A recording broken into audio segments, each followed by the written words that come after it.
নমস্কার বন্ধুরা, কালের খাতাতে আজ নিয়ে এসেছি বিস্মৃত মানুষ এই এপিসোডের প্রথম এপিসোড নিয়ে।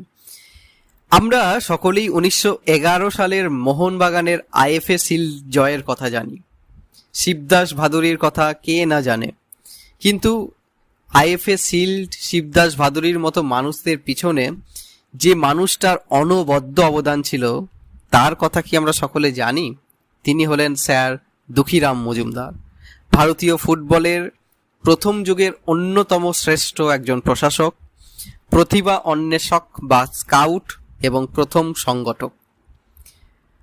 দুঃখীরাম মজুমদারের প্রকৃত নাম উমেশচন্দ্র মজুমদার। 1875 সালে তার জন্ম।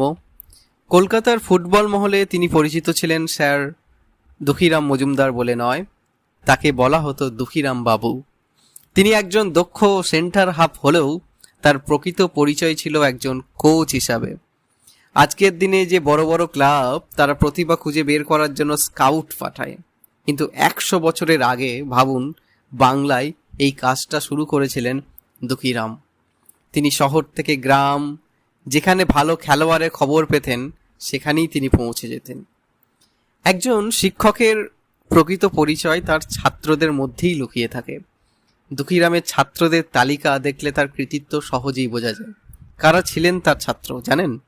শিবদাস ভাদুড়ি, বিজয় দাস ভাদুড়ি, সৈয়দ আব্দুস সামাদ, করুণা ভট্টাচার্য, সূর্য চক্রবর্তী, পূর্ণ দাস, বলাই চট্টোপাধ্যায়, কার্তিক বসু, এমন অসংখ্য ফুটবলার তার হাতেই তৈরি।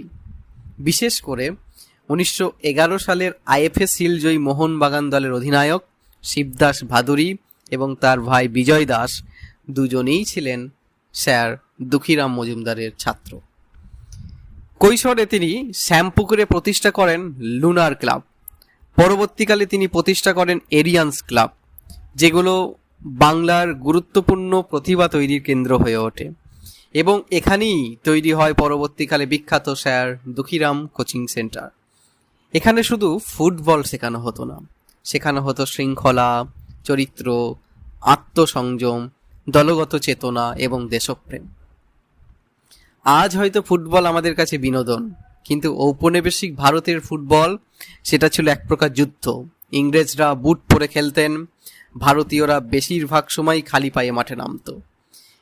এক প্রকার অসম লড়াইয়ে যদি কেউ জিততো, যদি ভারতীয়রা জিততো, সে জয় শুধুমাত্র ট্রফি জয় ছিল না, সে জয় ছিল ব্রিটিশদের শ্রেষ্ঠত্বকে, অহংকারকে চ্যালেঞ্জ জানানোর জয়। যে কারণে হিস্টোরিয়ানরা ঔপনিবেশিক ভারতের ফুটবল সম্পর্কে বলতে গিয়ে বলেন মাস্কুলার ন্যাশনালিজম বা শারীরিক জাতীয়তাবাদ। দুঃখীরাম সবসময় তার ছাত্রদের বলতেন, ইংরেজদের ভয় পেলে চলবে না। দুঃখীরামের কঠোরতার অনেক গল্প শোনা যায়। একবার ইংরেজদের বিরুদ্ধে খেলতে গিয়ে তার ভাইপো এবং তার ছাত্র সন্তোষ কুমার মজুমদার, ছোনে মজুমদার, ভয় পেয়ে পা বাঁচিয়ে খেলছিল। তো সেই পা বাঁচিয়ে খেলার জন্য তিনি তাকে একটি পোলের মধ্যে বেঁধে শাস্তি দেন এবং বলেন, আজ হাফ টাইম, সাহেবদের বিরুদ্ধে যদি ভয় পাও, বাকি শাস্তি আবার কাল হবে। এই ঘটনার মধ্যে তার মূল শিক্ষা ভয়ের কাছে আত্মসমর্পণ নয়, এই মতই যেন লুকিয়ে আছে। কঠোরতার আড়ালে গিয়ে দুঃখীরাম ছিলেন একজন মানবিক মানুষ।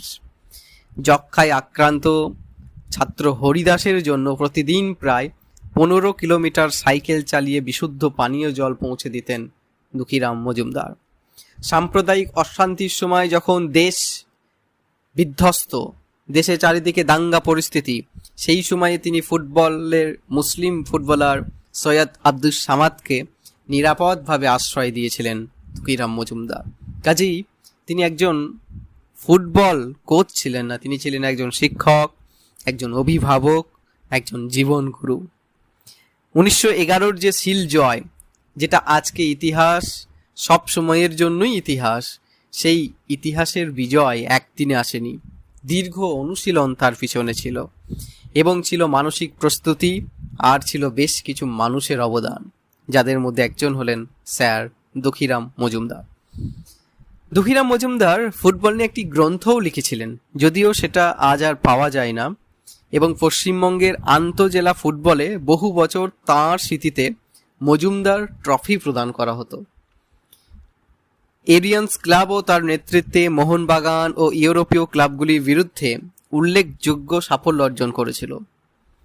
এই দুঃখীরাম মজুমদার 1929 সালের 16 জুন মাত্র 54 বছর বয়সে মারা যান, কিন্তু তার আদর্শ আজও বেঁচে আছে ছাত্রদের মধ্যে। তিনি আজও বেঁচে আছেন বাংলার ফুটবল সংস্কৃতিতে। আসুন আমরা স্মরণ করি এই ধরনের বাঙালিদেরকে, যাদের আমরা ভুলে যেতে বসেছি, যারা আজকে বিস্মৃত, কিন্তু তাদের অবদান কোনো অক্ষরেই কম নয়। নমস্কার বন্ধুরা, আপনারা শুনলেন স্যার দুঃখীরাম মজুমদারের গল্প, যিনি বাঙালির ফুটবলের এক বিস্মৃত স্থপতি ছিলেন। কেমন লাগলো আজকের এপিসোড অবশ্যই কমেন্টে জানাতে ভুলবেন না।